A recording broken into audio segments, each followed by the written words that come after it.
everybody, and welcome back to Learning at Home with Mrs. V. So earlier we talked about finding common denominators.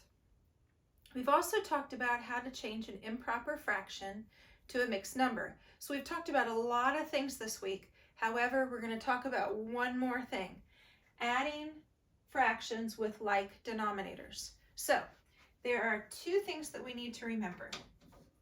One is we add the numerators. If the denominators are the same, we don't have to do anything to them. We just simply add the numerators. That's step number one. Step number two, keep the denominator the same. Well, that's easy. We don't even have to add it. It ends up being simply a basic fact. All right?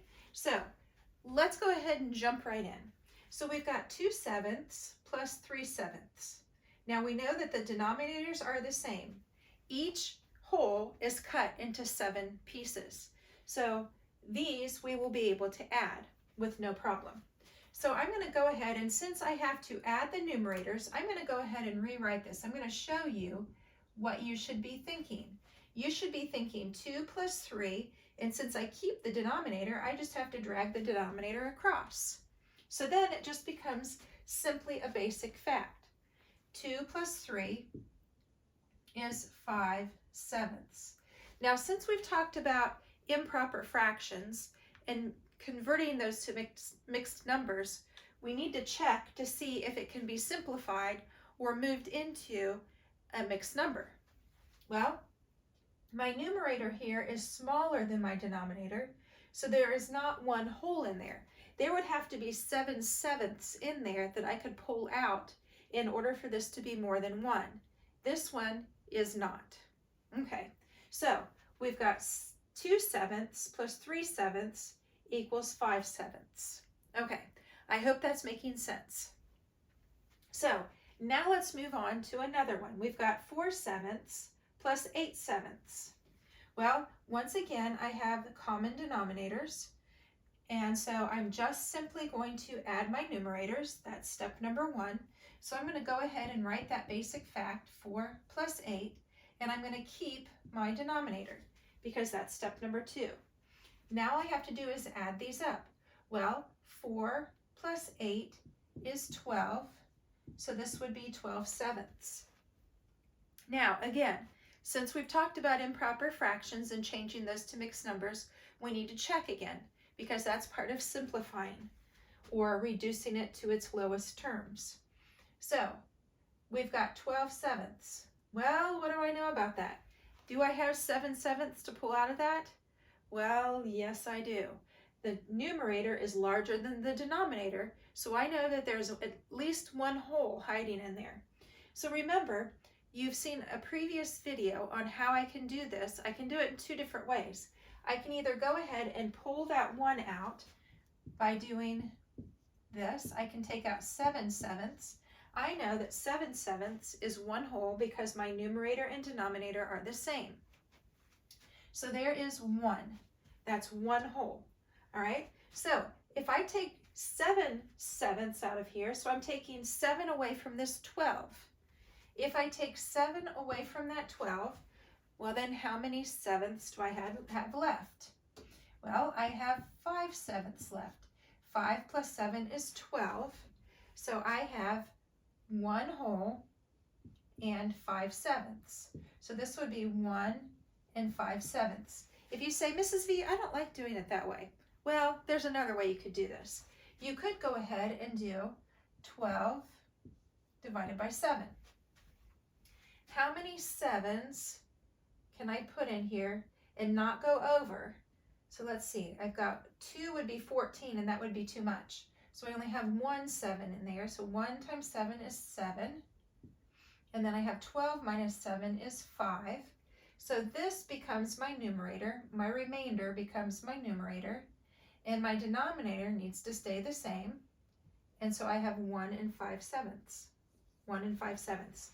So either you can decompose the number, and we've been doing that for a while now. You can decompose the number, or you can use division. So you can either decompose to find your mixed number, or you can divide. So choose one of the D's, decompose or divide. All right, so let's go ahead and do one more problem. I'm going to erase this one up here, and we'll keep the one down below as a guide. All right, and let's go ahead and do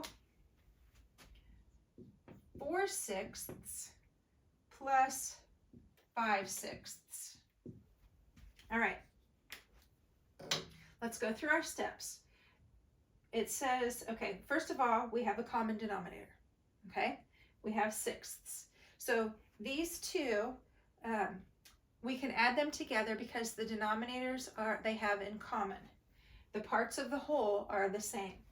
So now this becomes, add the numerators. So we're going to go ahead and do 4 plus 5. Those are my numerators. And then keep the denominator the same. So I'm going to drag it across. So now I'm going to add 4 plus 5, which would give me 9. And then my denominator. Well, take a look. There's a hole hiding in there, a whole one, because my numerator is larger than my denominator. So I can do one of two steps. I can either decompose, which 9/6.